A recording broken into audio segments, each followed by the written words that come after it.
नेपालको सरकारले अमेरिकासँग या कुनै शक्ति फ्रान्ससँग यस्ता केही क्षेप्यास्त्रहरू मिसाइलहरू र किन्ने मन्त्री परिषदबाट पहिलो एउटा निर्णय गराओस्। यति अरब डलरको अथवा यति अरबै भएन यतिको हामी अहिले हतियार किन्दैछौँ नेपाली सेनालाई भनेर एउटा निर्णय मात्रै गराओस्। त्यसको तहल्का त्यतिवटा निर्णयको केही पनि गर्नु पर्दैन। मन्त्री परिषदबाट अब हामीले हाम्रा हिमालयका रेन्जबाट महानगर भारतका 4वटा महानगरलाई ताकेर मिसाइल राख्ने गरी तपाईले निर्णय मात्रै गराउनुस्, केही पनि गर्नु पर्दैन। हामी यहाँ यो ठाउँमा हामी मिसाइल राख्छौँ, यो मिसाइल यति दूरीका क्षेप्यास्त्रहरू हामी किन्छौँ भनेर अमेरिकासँग अथवा कुनैसँग वार्ता गराउनुस्। पहिला मन्त्री परिषदले निर्णय गराउनुस्। त्यति गरिसक्दा त्यहाँ धेरै इन्डिया वार्ता गर्न आउँछ लिपुलेकको बारेमा, हामी जानु पर्दैन। र आज भोलि हामीलाई भारतले कथम कदाचित आक्रमण गर्यो भने भारतको प्रतिवादमा चीन जानेवाला छैन। चीन भारतले यता तराई आक्रमण गर्दै आउँदा उसले सबैभन्दा पहिला उता पहाड र हिमालहरू उसले आफ्नो क्याप्चरमा लिन चाहन्छ। यो अहिलेको स्थितिले देखाएको छ। त्यसकारण त्यो सन्धि लिपुलेकमा जुन सन्धि यिनीहरूले गरेका छन् नेपालको बारेमा, यिनीहरूले दुईजना मिलेर दुईटा शक्ति मिलेर यिनीहरूले शासन गर्न खोजेका छन्, हामीलाई दबाएका छन्। त्यो तुरुन्तभन्दा तुरुन्त त्यो खारेज गरिनुपर्छ र नेपाललाई राखेर त्रिपक्षीय त्यहाँ सम्झौता हुनुपर्छ। हाम्रो अभियानको त स्पष्ट मैले भनिसकेँ, हामी नवनिर्माण सेना बनाउँदैछौँ। नवनिर्माण सेना अहिलेको लागि भोलि पर्यो भने देशको लागि पनि लड्छ र भोलि आवश्यकता पर्यो भने देश विकास, जब हामीले जनस्तरको सरकार बन्छ, जनताले चाहेको जस्तो सरकार बन्छ, त्यो बेला नवनिर्माण सेना निर्माण कार्यमा लाग्छ। र एउटा बाटो बनाउनु पर्यो भने 6 महिना र 6 वर्ष लाउने होइन। हामी 20,000 नवनिर्माण सेनाका मानिसहरू एकैचोटि खट्नेछन् र देशमा कुनै पनि बाटो 3 महिनाभित्रमा पूर्व पश्चिम राजमार्ग जस्ता सडक बनाउन सक्ने गरी हामी त्यसरी अहिलेदेखि नवनिर्माण सेना बनाउनेछौँ। र यो सेनापछि त्यो रूपमा काम गर्नेछ र पर्यो भने बन्दुक पनि बोक्छ, हतियार पनि चलाउन सक्छ। पुण्य प्रसाद प्रसाई नेपालमा परिचित नाम हो। पेशाले प्रकाशक लेखकको रूपमा उनको परिचय नेपाल र विदेशसम्म पनि पुगेको छ। अहिले म सचेत नेपाली नामको देशभक्त अभियानको सुरुवात गरेका प्रसाई चर्चित युट्युब न्यूज फटाफट नेपालका सञ्चालक पनि हुन्। नेपाल र नेपालीका लागि हरदम प्रेरणा दिने देशभक्ति जगाउने अभियानमा उनी लागि परेका छन्। पछिल्ला दिनहरूमा नेपालको सीमा अतिक्रमणका विषयमा उनका भिडियोहरू नेपाल र नेपालीमाझ चर्चा अनि लोकप्रिय भइरहेका छन्। नेपालको सीमा अतिक्रमण गरी सिङ्गो नेपाल नै खान खोज्ने भारत र भारतसँग मिलेर नेपाल हडप्ने योजनामा लागेको चीनसँग पनि हरेक नेपाली चनाखो बन्नुपर्ने उनको मत छ। पछिल्लो समय नेपालले अब सीमा मिचिएकोमा भारतसँग आग्रह गर्ने, वार्ताको प्रस्ताव गर्ने वा अनुनय विनय गरेर समस्या समाधान नहुने भएकोले नेपाली सेनालाई शक्तिशाली बनाउनुको विकल्प नरहेको उनले बताउने गरेका छन्। आधुनिक हतियारले नेपाली सेनालाई सुसज्जित पारेर भारतलाई थर्काउन सके मात्र ऊ नेपालसँग वार्ता गर्न आउँछ भनेर चर्चा कमाएका पुण्य प्रसाद प्रसाई नेपालमा धेरै लेन्डुप दोर्जेहरू रहेकाले देशको अधोगति रहेको र छिमेकी देशले हेपीको मत राख्छन्। पछिल्लो समय नवनिर्माण सेना बनाएर आवश्यक परे युद्धमा लगाउने र अरू बेला देशको निर्माणमा लगाउने भन्दै म सचेत नेपाली अभियानलाई सञ्चालन गरेका प्रसाईको सेनालाई सशक्त बनाउन र मिसाइल लगायतका हतियार किन्न 1 करोड दिने अभिव्यक्ति पनि निकै चर्चित र लोकप्रिय बनेको छ। यसकै कारण उनीमाथि ज्यान मार्ने धम्की पनि आएको बताइन्छ। उनले भन्ने गरेका छन्, म नेपाली जनताको कसम खान्छु, म शपथ खान्छु, मलाई धम्की आउन थालेको छ। म यो शिर कहिल्यै कोही विदेशी दलालका अगाडि झुकाउने छैन र म नेपाली सेनालाई विश्वको एक महान शक्तिशाली सेना नबनाई मर्ने छैन। यो देशको आर्मीलाई म काल बनाउने छु। जहाँ गोर्खाली सेना उभिनेछ म त्यहाँबाट शत्रु सेनालाई मैदान छोडेर भाग्ने बनाउने छु। यो टाउको मैले यो देशका लागि अब चढाइसकेको छु। जुन दिन शत्रुले मेरो शिर काट्ने छन् त्यो बेला 3 करोड नेपालीले शिर झुकाउनु पर्ने छैन, शिर गौरवले उठ्नेछ। मेरो शिर मैले मेरो मातृभूमिको लागि चढाइसकेको छु। एक दिन मर्ने नै हो, आज मरौं या केही दिनपछि यसले केही फरक पार्दैन। तर म नेपाल आमाको कसम खान्छु, अब म कायर भएर विदेशीको दास कुकुर बनेर मर्दिन।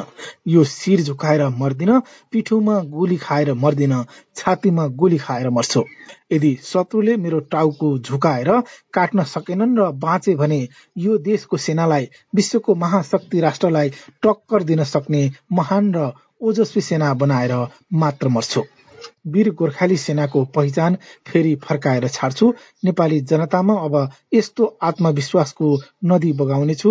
12 वर्षको केटोको आँखोमा वीर बलभद्र, वीर भक्ति थापा र वीर अमरसिंह थापा देखिनेछन्। मर्नु छ एक दिन। अब कायर भएर मर्ने हो वा काल भएर मर्ने हो त्यो तपाईको जिम्मा। धेरै बाँचेर के हुन्छ? थोरै बाँचौं, 1 वर्ष बाँचौं, तर 1000 वर्ष बाँचे जस्तो बाँचौं।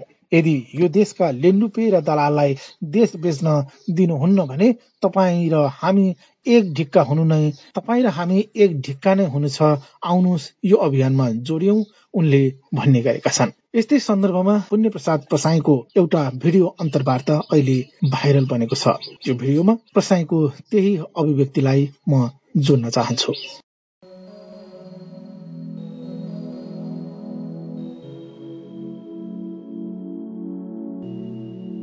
म सचेत नेपाली महाअभियानका संयोजक स्थापित लेखक पुण्य प्रसाई हामीसँग हुनुहुन्छ। खरो विषयमा दह्रो अभिव्यक्तिहरू पनि दिँदै सधैँभरि चर्चामा रहने व्यक्तित्व। पुण्य सर, यहाँलाई स्वागत छ। धन्यवाद। कसरी बित्दैछ दिन आजभोलि? मेरो त बढी लेखपढमै बित्छ। धेरै जसो म अध्ययन गरिराखेको हुन्छु। बुकहरू पढेर बढी समय बिताउँछु म। हजुर, अब किताबसँगको यहाँको दैनिकी लगायत अलबा यहाँले धेरै अभिव्यक्तिहरू पनि दिइरहनु भएको हुन्छ जो एकदमै सामाजिक सञ्जालदेखि धेरै नेपालीहरूले मन पनि पराइरहनु भएको छ। मैले ठ्याक्कै कुराकानी चाहिँ कहाँबाट सुरु गर्छु भने पछिल्लो समय भारतसँग युद्ध घोषणा गरेर सरकार म सेनालाई 1 करोडको हतियार किनिदिनलाई डोनेट गर्छु भन्ने अभिव्यक्ति दिनुभएको थियो। चाहिँ चर्चाको लागि थियो कि साँच्चै दिलदेखि बोल्नु भएको थियो? ल सर, अब भन्नु त। होइन, हाम्रो म सचेत नेपाली महाअभियानको लक्ष्य के छ भने अहिले मानिसहरू के भन्छन् भने पर्खाल लाउने, काँडे तार लाउनुपर्छ भारतको सिमानामा भन्ने जुन कुरा छ, यी सबै फजुलका र नेपालीहरूलाई अल्मल्याउने कुरा हुन्। किनभने तपाईँ काँडे तारै लाउनुभयो, पर्खाल लाउनुभयो भने पनि जब देशभित्रै गद्दारहरू हुन्छन्, देशभित्र गद्दारहरू भइसकेपछि कस्तो हुन्छ भने ती गद्दारहरूले ढोका खोल्छन् र अर्को गद्दारहरू सेनाहरू पस्छ, देशमा आक्रमण गर्छ। तपाईँले चीनको ग्रेट वालको कथा त सुन्नुभएकै छ। चीनको ग्रेट वालमा के भएको थियो? यत्रो देश जोगाउनलाई भनेर ग्रेट वाल बनाए, तर के गर्थ्यो? त्यहाँको एउटा पिउपाले ढोका खोलेर शत्रुलाई भित्र हुल्दियो र आक्रमण भयो। हेर्नुहोस्, होइन? त्यसकारण पर्खाल लाएर हुँदैन। पर्खालको सट्टा तपाईँले त्यो पर्खाल लाउने पैसाले के आउने रहेछ? मैले अस्ति हिसाब पनि गरेँ। हिसाब गर्दाखेरि नेपाललाई 10वटा मिराज फाइटर प्लेन आउने रहेछ, होइन, जुन फ्रान्समा बनेको छ। र हामीले 40वटा परमाणु बम बनाउन सक्ने रहेछौँ त्यति पैसाले। 40वटा नेपाल भारतको सिमानामा 1300 किलोमिटरको जुन वाल लाउने, त्यसलाई 6 फिटको वालको हिसाबमा हामी जाने हो भने हामीले 40वटा त परमाणु बम त्यो खर्चले बनाउन सक्ने रहेछौँ र त्यसलाई बोकेर हान्न सक्ने मिसाइल सहितको हामीले हतियार नेपाली सेनालाई उपलब्ध गराउन सक्ने रहेछौँ। यो क्षमता त्यो पर्खालबाट जुन हामीले लाउँछौँ भनेका छौँ त्योबाट हुने रहेछ। भनेपछि हामी पर्खाल भनेर, काँडेतार भनेर हामी नअल्मल्याउँ। पहिलो नेपाली सेनालाई जसरी हुन्छ सशक्त बनाउनु पहिलो आवश्यकता हो। जब तपाईँ शक्तिशाली हुनुहुन्छ, तपाईँ शक्तिशाली भइसकेपछि छेउछाउकाले तपाईँलाई आँखा लाउनुभन्दा अगाडि 1000 पटक हेर्ने गर्छन्, होइन? त्यो भएकोले मेरो अभियानको पहिलो लक्ष्य के छ भने हाम्रो अभियानको नेपाली सेनालाई सशक्त बनाउनु पर्छ। नेपाली सेनालाई सशक्त बनाउने कुरामा हामी कोहीले कन्जुसाइ गर्नुहुन्न। यदि देशसँग पैसा छैन भने, देशसँग वास्तविक अर्थतन्त्र हामीसँग वास्तविक गरिब छौँ भने हामीले यसरी पैसा जुटाउन सक्छौँ कि जनताहरूले यदि नेपालको सार्वभौमसत्ता, देशको सुरक्षाको खातिर यो देशको सेनालाई हतियार किन्नको लागि जति पनि मैले जब 1 करोड दिन्छु भनेर मैले घोषणा गरेँ, तब मैले त्यहाँ कमेन्टहरू हेरेँ र मलाई व्यक्तिगत रूपमा मेसेजहरू आयो। व्यक्तिगत रूपमा मेसेज पठाउनु भने म गरिब छु दाइ, म गरिब भए पनि तपाईँ अभियान सुरु गर्नुहोस्, ब्याङ्कमा खाता खोल्नुहोस्, तपाईँ मार्फत हामी सरकारलाई दिन चाहन्छौँ, त्यहाँ हामी पैसा जम्मा गर्छौँ भन्नेहरूको लिस्ट त्यो जोड्दाखेरि 1 अरब पैसा मैले त्यो घोषणा गरेको 1 दिनभित्रमा 1 अरब पैसा हामी इमिडिएट उठाउन सक्ने अवस्थामा छौँ। त्यो त उठाउनै नथाल्ला, म दिन्छु भन्ने गरिबहरू 1000, 2000, 5000 दिनेसम्म पनि त्यहाँ हुनुहुन्छ, होइन? उहाँहरूले 1 अरब रुपियाँ त अहिले तत्काल देखिन्छ। भनेपछि हामी 10औं अरब रुपियाँ देशको सार्वभौम सत्ताको लागि, देशको सुरक्षाको लागि त खर्च गर्छ नि त मान्छेले। हामी के को लागि बाँचेका छौँ? हामी हाम्रो स्वतन्त्रता, हाम्रो खुसीको लागि। सबैभन्दा ठुलो खुसी भनेको त स्वतन्त्रता हो। भात खाएर मात्रै त हुँदैन, होइन? यहाँ मानिसहरू के पनि भन्छन् भने खाए भइहाल्छ नि, यहाँ गरिबलाई खान छैन, खान पाएको छैन। के को यहाँ वाल लाउने, के को हतियार किन्ने कुरा गर्छन् तपाईँ गर्नुहुन्छ भनेर कतिजनाले मलाई भन्नुहुन्छ। म उहाँहरूलाई के भन्नु चाहन्छु भने अहिलेका तपाईँका नेताहरूले देशलाई कुनै स्वर्ग बनाएका छैनन्। यो देशलाई शक्तिशाली नबनाउँदा पनि स्वर्ग त बनाएका छैनन्। गरिब नै छन्, खान नपाएका खान नपाएकै छन्, उनीहरूलाई खान सकेको छैन, खुवाउन सकेको छैन भने हामीले यो देशको सेनालाई सशक्त बनाएर हामी यो देशका जनताहरूलाई अझ सुखी पनि बनाउन सक्छौँ। यो सम्भावना देखिन्छ। र गद्दारहरूले सधैँ के भन्छन् भने गरिबलाई खुवाउन चाहिन्छ, किन हामीले हतियार किन्ने, किन सेनालाई बलियो बनाउनु पर्यो, यो सेनालाई विघटन गर्नुपर्छ भने जस्ता कुराहरू पनि ल्याउँछन्। यी देशका गद्दार र नयाँ लेन्डुपेहरूका नयाँ तर्कहरू हुन्। मान्छेले अनेक तरिकाले तर्क गर्छन् नि त होइन, आफ्नो देशको सुरक्षा गर्नुपर्ने कुरा आइसकेपछि। तपाईँ त्यसो भन्नुहुन्छ, अब खर्च कटौती गर्नको लागि चाहिँ सेनाको सङ्ख्या कम गर्नुपर्छ भनेर बजेट यो पुरानै छलफलमा मान्छेले बोलिरहेछन् अहिले पनि। यो बोल्नेहरू भनेको तपाईँ 2007 साल र 6 सालमा जानुपर्ने हुन्छ। त्यो बेला के गरियो? नेपाली सेना भनेको दक्षिण एसियाकै शक्तिशाली सेना थियो। जुन बेला नेपालमा मोहन शमशेरले छोडेर प्रजातन्त्र आयो त्यो बेला नेपाली सेना भारतको भन्दा शक्तिशाली थियो। त्यो बेला शक्तिशाली थियो। हेर्नुहोस्, त्यो बेलाको शक्ति भारतले के खेल खेल्यो? भारतले खेल खेलेर नेपालमा अब प्रजातन्त्र आइसक्यो। अब कोसँग लड्नु छ? नेपालले लड्नु छैन, नेपाली सेना घटाउनुपर्छ भन्यो। नेपाली सेना घटाएर 5000मा ल्याइदियो। हेर्नुहोस्, 5000मा त्यत्रो शक्तिशाली सेनालाई 5000मा ल्याइदियो भारतले जानी र त्यो बेला भारतले नेपाललाई लिने पुरा प्लानिङ गरिसकेको थियो। उसले नारायण हिटीमा दरबारमा समय आफ्नो सेना राखिसकेको थियो। तर इङ्ल्यान्डले त्यो बेला भारतलाई दबाब दियो, यदि त्यस्तो कुनै पनि किसिमको विस्तारवादी नीति लिइस् भने हामी यो स्वीकार गर्ने पक्षमा छैनौँ, तमाथि हामी कारबाही गर्छौँ भनेर इङ्ल्यान्डले र अमेरिकाले त्यो बेला नभनेको भए उसै बेला हाम्रो देश गइसक्थ्यो। हेर्नुहोस्, यो कन्डिसन अहिले पनि यही गर्न खोजिँदैछ। नेपाली सेनालाई किन शक्तिशाली बनाउनु पर्यो? अहिलेको सबैभन्दा ठुलो हाम्रो उद्देश्य के हुनुपर्छ भने नेपाली सेना जसरी हुन्छ त्यसले आत्मविश्वास पनि दिन्छ। हेर्नुहोस्, तपाईँहरू जस्तो हो अहिले तपाईँ इजरायल भन्ने बित्तिकै इजरायल कत्रो छ? इजरायल जम्मा 20,000 वर्ग किलोमिटरको एउटा सानो, नेपालभन्दा झन्डै 7-8 गुणा सानो देश हो, एउटा सानो देश हो। उत्तर कोरिया नेपालभन्दा सानो देश हो। अहिले उत्तर कोरियाको त्यहाँको सर्वोच्च नेता र डोनाल्ड ट्रम्प वार्ता गर्छन्, विश्वमा समाचार बन्छ, विश्वमा तहल्का मचिन्छ उनीहरूले भेट गर्दाखेरि। नेपालको प्रधानमन्त्री लिखुरे चौकीदार जस्तो भएर भारतको एउटा मोदीको पछाडि कुदिरहेको जस्तो देखिन्छ। हाम्रो एउटा अहिले तपाईँ गेवाली हेर्नुहोस्, गेवालीसँग अहिले भर्खर भेट गर्न आए परराष्ट्र मन्त्रीसँग राजदूत बडो उपर खुट्टी लाएर बसेको छ। राजदूत बसेको छ, हाम्रो उहाँ यस्तो गरेर पुरा कूटनीतिक मर्यादा पालन गरेर बसेका छन्। यो उनीहरूलाई कहाँबाट आइरहेको छ? हामीलाई हेपेको कारणले, हामी शक्तिशाली छैनौँ, हामी कमजोर छौँ भनेको कारणले यो भइरहेको छ। त्यसकारण हामीले कसरी हुन्छ यो देशको सेनालाई सशक्त बनाउनुपर्छ। सशक्त भनेको टक्कर हो। हामीले हेर्नुहोस् हिमालयको रेन्जमा अब यस्ता यी कूटनीतिक नोट पठाएर केही हुनेवाला छैन।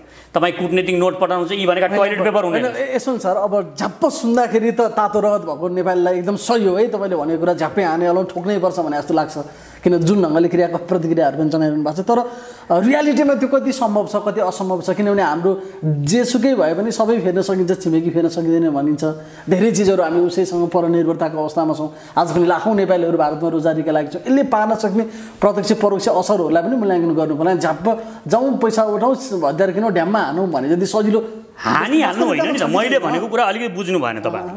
जस्तो मैले जानुहोस् हतियार किन्नुहोस् लगेर बजाइहाल्नुहोस् भने होइन, पागल जस्तो बजाउनुहोस् भने होइन नि त। मैले तपाईँमाथि आक्रमण गर्न आयो कसैले भने तपाईँ आमालाई लिएर जङ्गलमा हिँडिराख्नु भएको छ, तपाईँसँग एउटा छुरी छ होइन, तपाईँ एक्लै हुनुभयो भने के गर्नुहुन्छ? भालुले तपाईँमाथि आक्रमण गर्यो भने तपाईँ भाग्नुहुन्छ।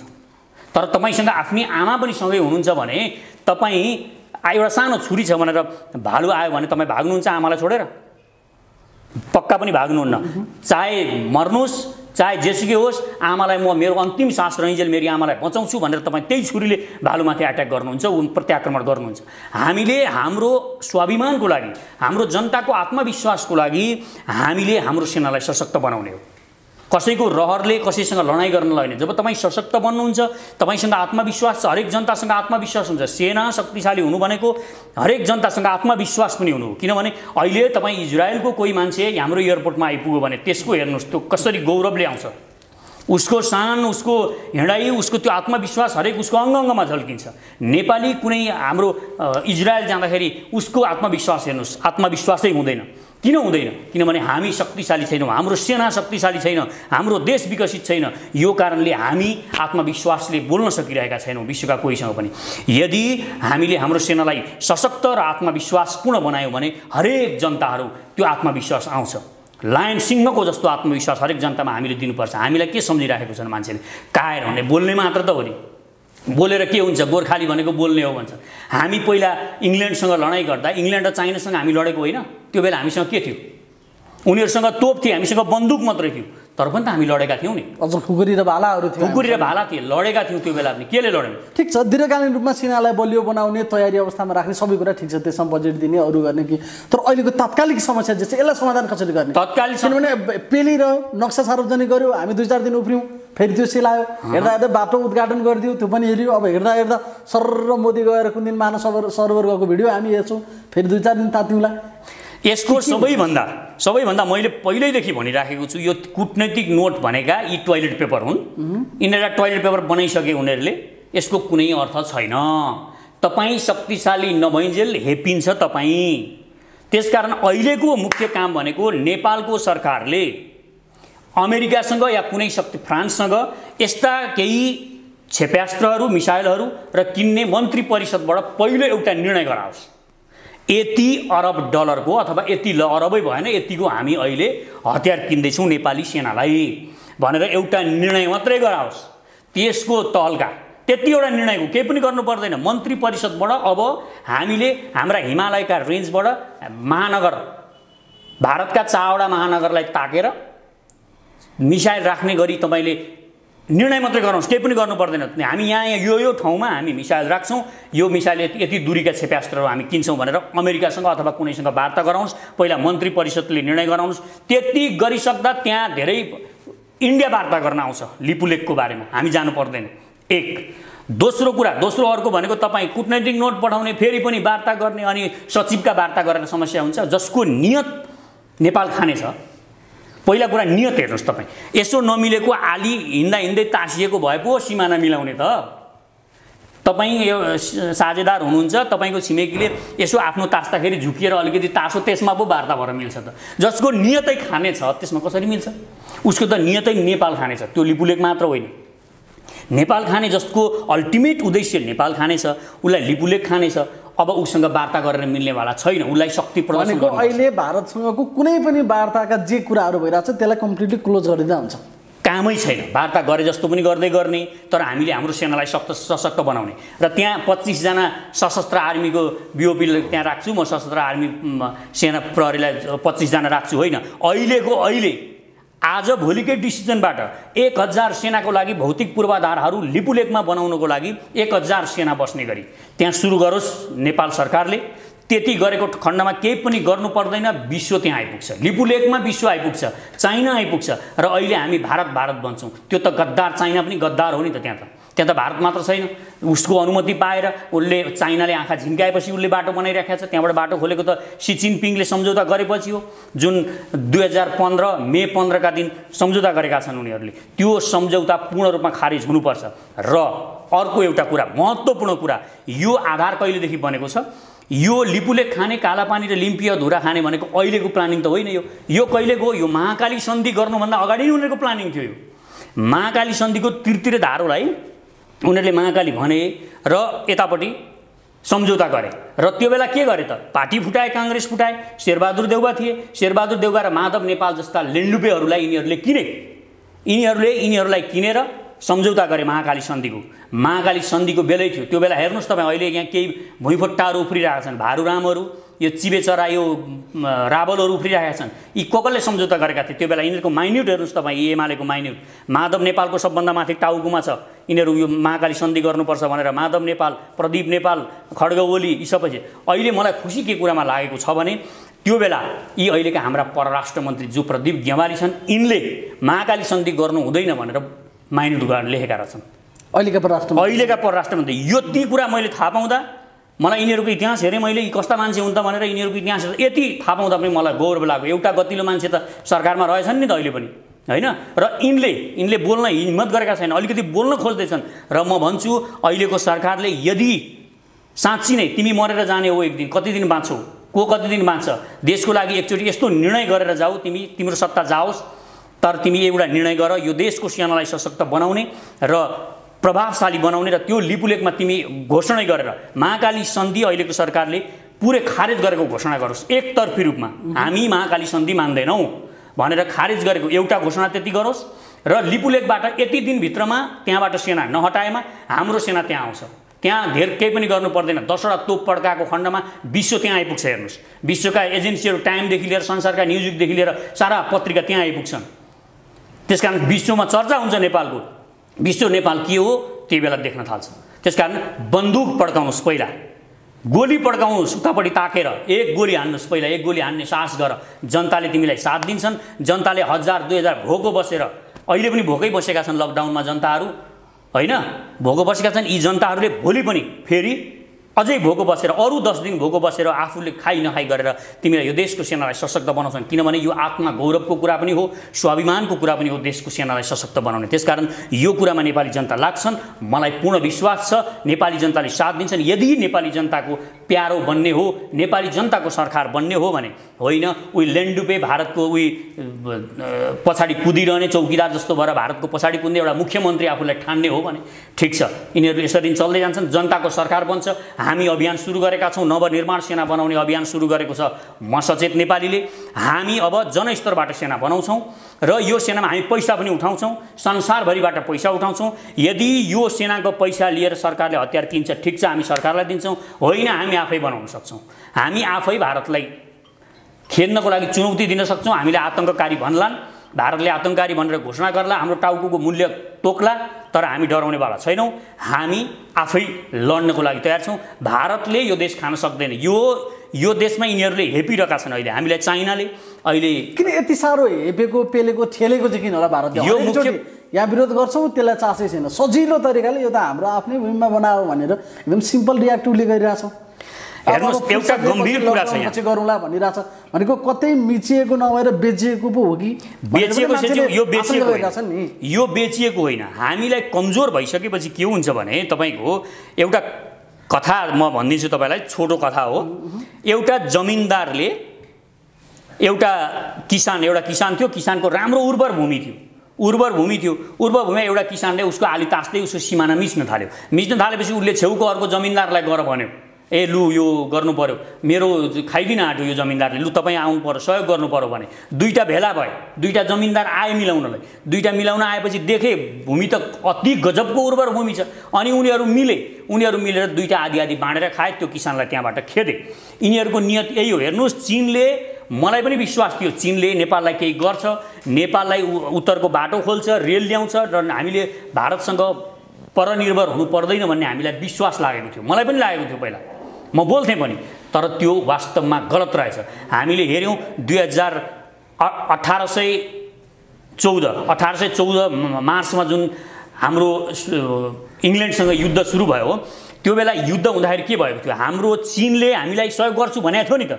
इङ्ल्यान्डले हामीलाई आक्रमण गर्यो भने त्यो बेला गर्छु भनेको थियो, सहयोग गर्छु भनेको थियो। त्यो बेला पनि यो चीनले सहयोग गरेन। र आज भोलि हामीलाई भारतले कथम कदाचित आक्रमण गर्यो भने भारतको प्रतिवादमा चीन जानेवाला छैन।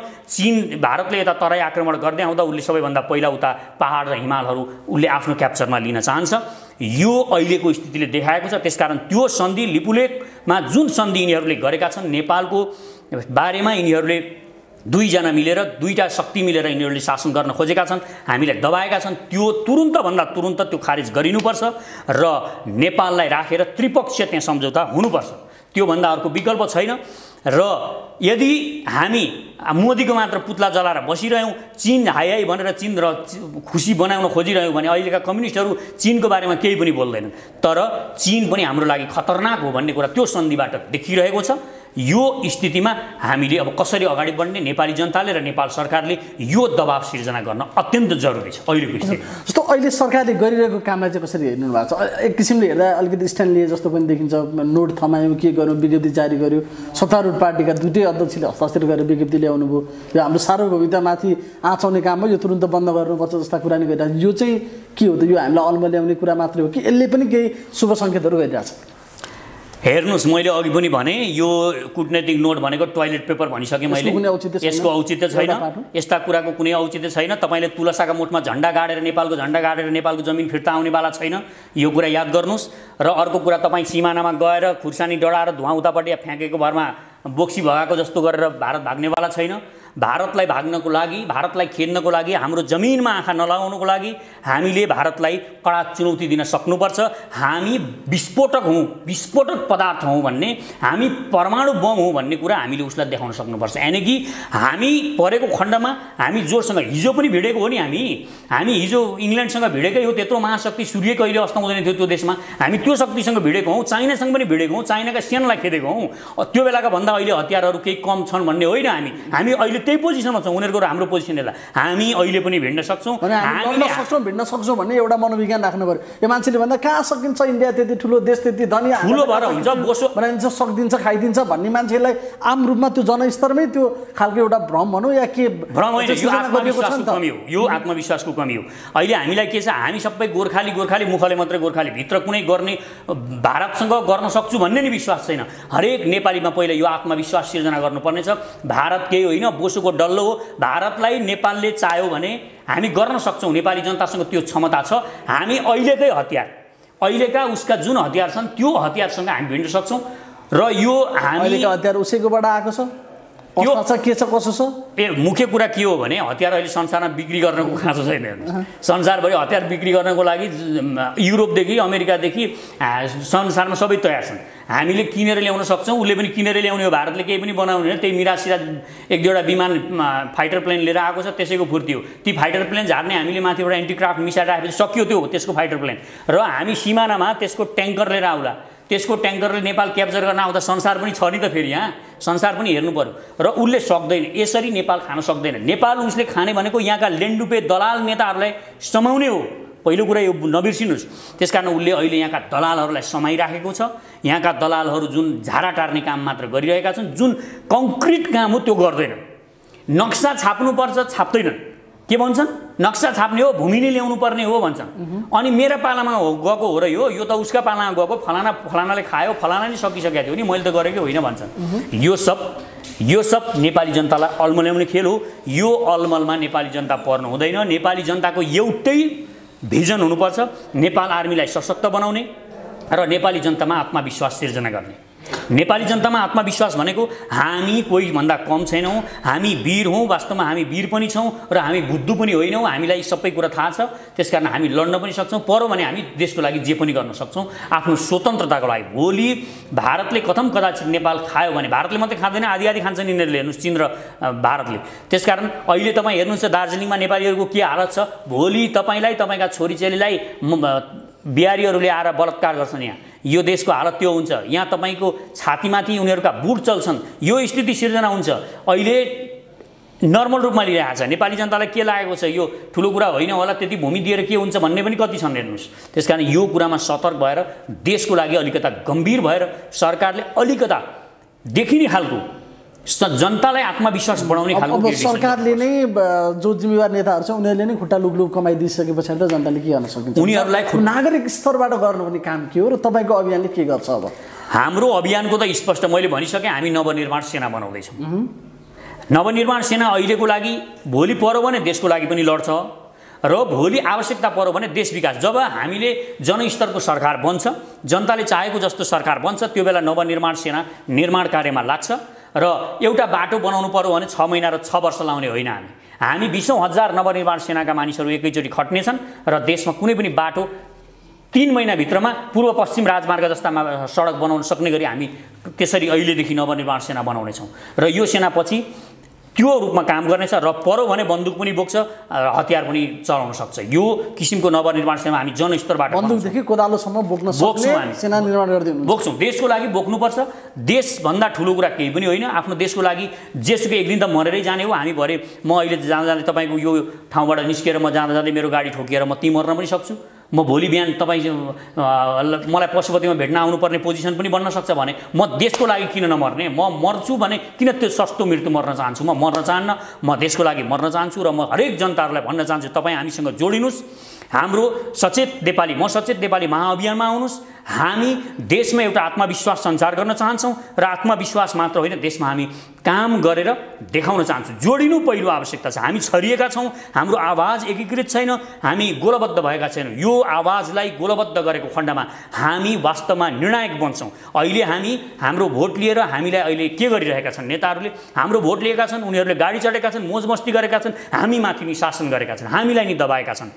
तर हामी आफ्नो शासन आफै गर्ने पोजिसनमा पुग्छौँ। यो आत्मविश्वास जगाउन जरुरी छ र म हरेक नेपालीहरूलाई भन्न चाहन्छु, हृदयदेखि देशलाई प्रेम गर्नुहोस्। देशभन्दा ठुलो कुरा केही पनि होइन। देश भनेको आमा हो र आमाको लागि ज्यान दिन तयार हुनुपर्छ। ज्यान मात्रै होइन, परो भने जे पनि दिन तयार रहनुपर्छ।